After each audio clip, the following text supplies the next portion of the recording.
Welcome to the Deep Dive. Today we're getting into something incredibly complex and honestly pretty urgent right now. The rivalry between Israel and Iran. It's definitely more than just a standoff between two countries, isn't it? It's this whole web involving nuclear worries, proxy fights, regional ambitions. It affects the entire Middle East. Absolutely. And we've been looking through quite a bit of material for this, including some really insightful analysis from the Urban Herald. And what's clear is how this long-simmering, often shadow conflict just exploded into the open in June 2025. Yeah, that's the turning point, and that's why understanding it matters so much for you listening now. Exactly. Because as the Urban Herald piece points out, this isn't some distant problem. It actually affects things globally. We're talking about the price you pay for petrol, maybe your investments, even travel plans potentially.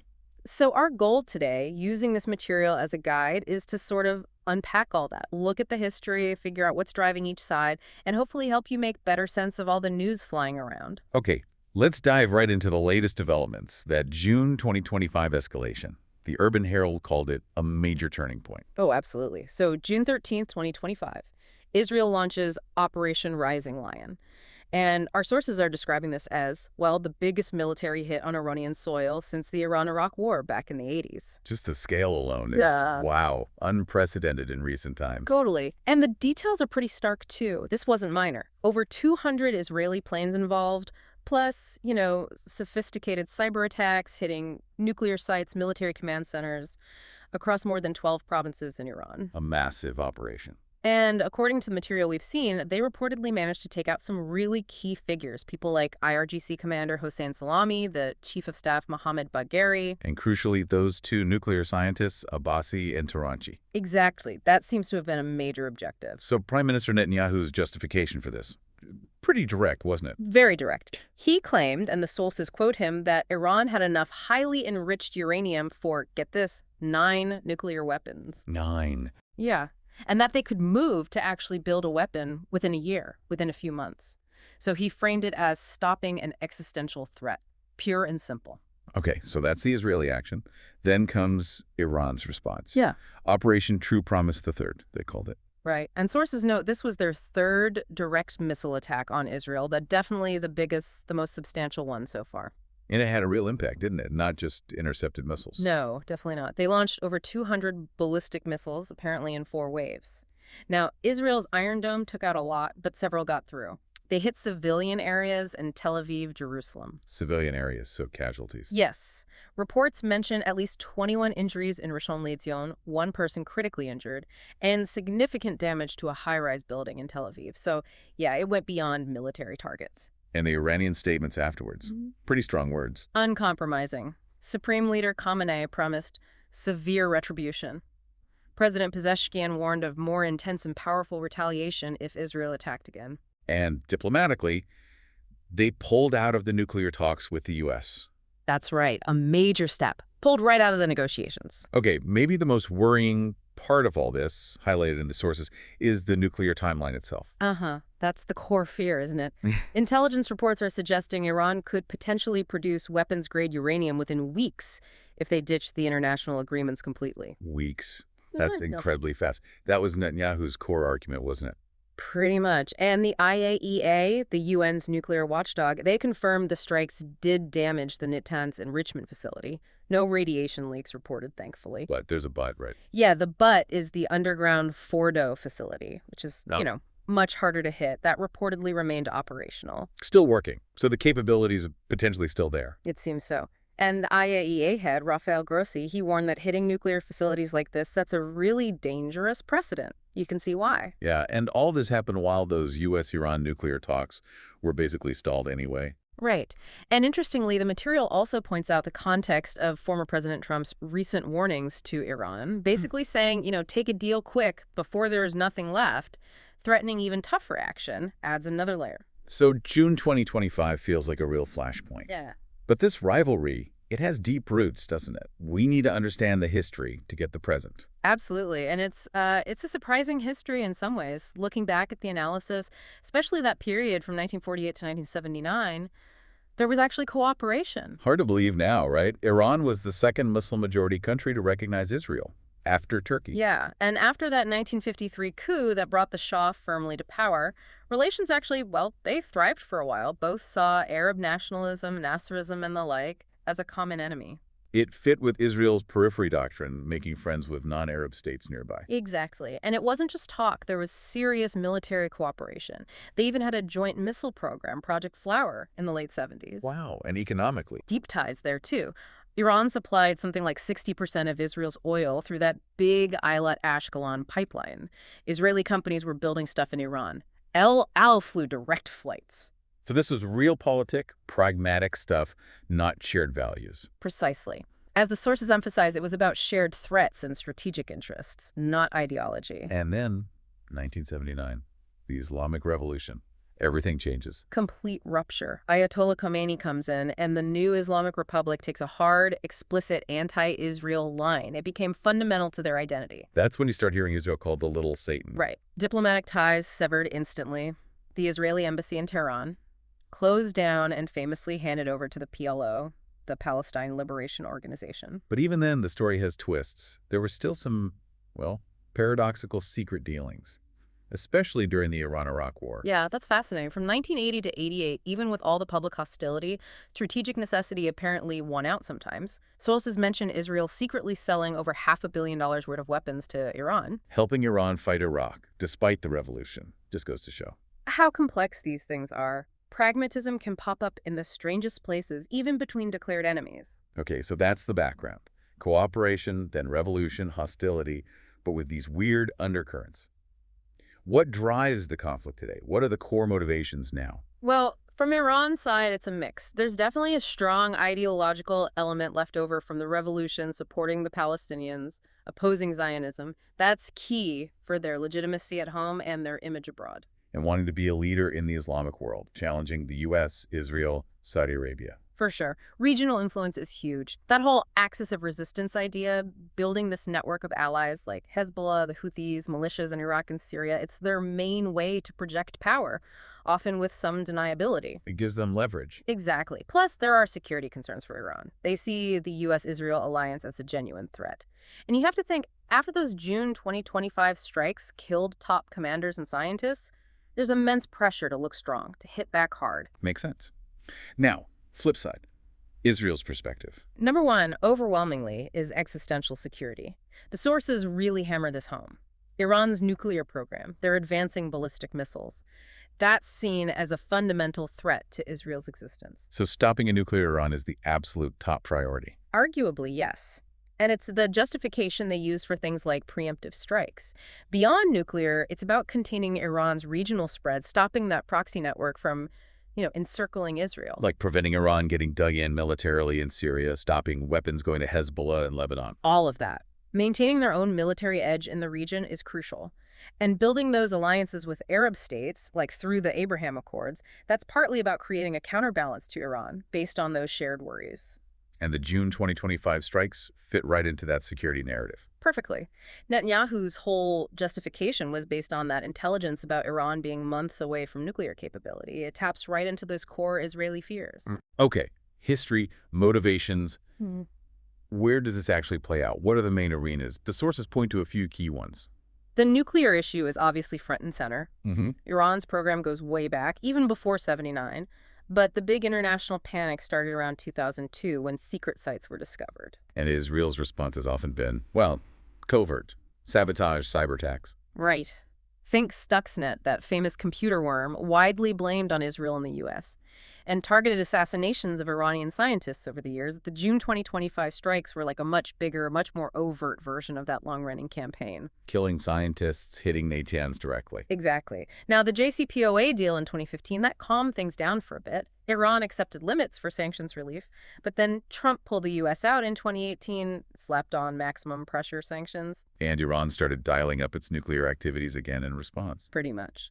Which brings us to now. Talks stalled after June. Iran reportedly very close to having enough enriched uranium for weapons if they choose to go for it. A really tense spot. Okay, beyond nuclear, there's the proxy war. Iran's axis of resistance. Hezbollah in Lebanon seems like the prime example. Definitely the most powerful proxy. Sources suggest Tehran pumps maybe $700 million a year into Hezbollah, plus training, advanced weapons. It's transformed them into a serious military force right on Israel's border. But it's not just Hezbollah. Hamas, Palestinian Islamic Jihad in Gaza too. Significant players. There are reports Iran massively increased funding to Hamas, which likely helped boost their rocket capabilities we saw used. And then there are the Houthis in Yemen, Shia militias in Iraq, Syria. All part of the network. And look at the Houthis attacking ships in the Red Sea after the Gaza war started.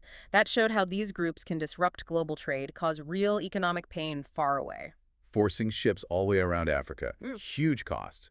And now this talk of a Houthi blockade on the ships going to Haifa in Israel. Yeah, that's another example of projecting power indirectly, keeping Iran's fingerprints maybe a little further away, but still applying pressure. Then there's the cyber domain and intelligence. It's not just physical conflict.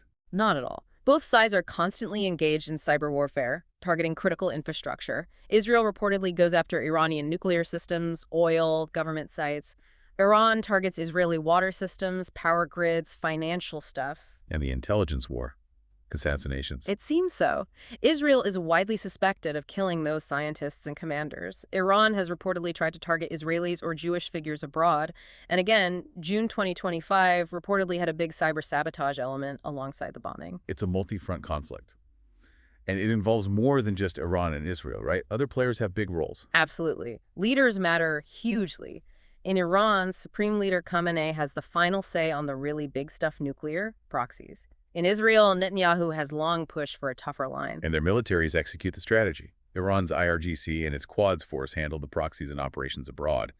Israel has the IDF, Mossad for intelligence, internal security. And those June strikes took out top IRGC guys like Salami and Bagheri, remember? A direct hit on their command structure. Internationally, the U.S. role is obviously massive. Israel's main ally, huge aid, intelligence sharing, diplomatic cover, plus leading the sanctions effort against Iran. U.S. policy shifts can change everything. Definitely. Russia and China are important too, but differently. They offer Iran economic lifelines, helping them get around sanctions, maybe some tech transfers. China specifically condemned the June strikes, called for restraint. And the regional Arab states, increasingly siding with Israel against Iran. That's a major trend, driven by their own fears of Iranian influence. The Abraham Accords normalizing ties are the clearest sign of that. Creates opportunities for security cooperation, though the recent fighting probably makes further normalization trickier for now. Okay, let's talk impact. The consequences of all this. Yeah. They spread wide, don't they? Hugely. Regionally, it's just incredibly destabilizing. These proxy fights fuel wars, arms races, humanitarian disasters. Syria, Yemen, Lebanon's fragile situation with Hezbollah, all deeply affected. The Palestinian territories, too. Violence gets amplified by these dynamics, Yeah. and tragically, the June escalation showed civilians getting hurt on both sides, hitting residential areas. That's a dangerous step. It really is. Then there's the global economy, and this is where, again, it directly affects you. Yeah. Any threat to shipping in the Strait of Hormuz, 20% of global oil goes through there. Right, or the Red Sea. That sends jitters through energy markets instantly. We saw it with the Houthi attacks. Forcing ships the long way around Africa adds weeks, adds massive cost to supply chains, impacts everything you buy, basically. And that new Houthi threat against Haifa port, another potential disruption. Oil prices are the most obvious indicator. Sources said the June strikes pushed prices up over 7% immediately. And analyst, Goldman Sachs, I think, projected maybe $90 plus oil if this really blew up, especially if Iran retaliated against oil facilities. And for you in the U.S., Gas Buddy predicted maybe a 10 to 25 cent per gallon hike at the pump after June. Their analysts said Iran calling it a declaration of war does not bode well for oil supply. It hits wallets directly. Beyond fuel, those shipping delays feed inflation generally. We saw European leaders warning about inflation coming back, even maybe stagflation, high inflation, low growth if this drags on. And simple things like travel get hit. Airlines suspended flights to Tel Aviv, Tehran after the strikes. Travel insurance probably got more expensive too. But the biggest long-term risk has to be nuclear proliferation, right? Absolutely, the most serious danger. If Iran does get nuclear weapons, what happens next? Saudi Arabia might want them. Turkey, Egypt. You could see a nuclear arms race across the Middle East. Terrifying prospect. And Israel threatening military action against nuclear sites, while maybe understandable from their view, also just increases the risk of sparking that wider conflict. Plus, Iran pulling out of treaties. It damages the whole global non-proliferation effort. It really undermines international norms and diplomacy. So looking forward, Yeah. where could this go? June 2025 feels like we're on a knife edge. The immediate worry is more escalation. Those direct strikes were such a huge step up. A miscalculation on either side could easily spiral into a much bigger war, more missiles, more cyber attacks, proxies fully activated. And even if Iran's proxies were weakened by the strikes, as some reports suggest, Yeah. could that make them act more desperately or unpredictably? It's possible. And the nightmare scenario is Iran just decides, okay, gloves off, abandons all agreements, and makes a dash for the bomb. The public statements aren't exactly calming things down either. Netanyahu saying operations will continue as many days as it takes, Iran promising more intense retaliation. Yeah, it sounds like both sides are digging in for more confrontation, not less, at least publicly. Are there any diplomatic off-ramps left at all? Any way to de-escalate? Well, theoretically, yes. Renewed nuclear talks, maybe broader regional security discussions, international mediation. These pathways exist on paper, but the political will. That's the question, especially after Iran walked away from the U.S. talks. It would need some major shift, wouldn't it? Maybe internal pressure in Iran due to the economy, or a policy change in the U.S. or Israel. Something like that. Or maybe regional players, Arab states, Europe could try to broker something, combining sanctions relief with security guarantees. But it would take a massive effort, huge commitment, and compromises that seem really hard to imagine right now. Even China, while saying diplomacy isn't dead, noted Iran pulling out of talks makes it much harder. Yeah, it's a tough spot for diplomats. And finally, technology keeps changing the game too, right? AI, drones, cyber. Constantly. Iran's missiles and drones versus Israel's sophisticated air defenses. Both sides investing heavily in cyber. Then you have emerging stuff, space assets, maybe quantum computing down the line. Even things like climate change impacting water and food could become new conflict drivers. So wrapping this up, it's just incredibly complex, isn't it? This Israel-Iran conflict isn't just about them. It's about the whole Middle East, nuclear risks, global security. Definitely. And that June 2025 escalation, as the analysis we looked at emphasized, really feels like it could be a watershed moment, either tipping towards a bigger war or maybe, just maybe, forcing a desperate return to diplomacy somehow. Because it's all interconnected. You can't Mhm. solve this in isolation. It needs thinking about regional security, international law, everything. And like we said, it affects your life. Petrol prices, investments, travel. It's not abstract. The way this conflict keeps going keeps evolving. It Mhm. tells us a lot about bigger global patterns, doesn't it? Yeah. Competing power visions, new tech, shifting alliances. Which leaves us with that big question. Was June 2025 just another spike in a long shadow conflict, or was it something fundamentally different, a real transformation in how this rivalry plays out? The stakes couldn't be higher, really, not just for the region, but for the global economy, the security structures we all rely on. Understanding these dynamics, well, it feels more essential than ever. It really challenges us to think about what stability means everywhere.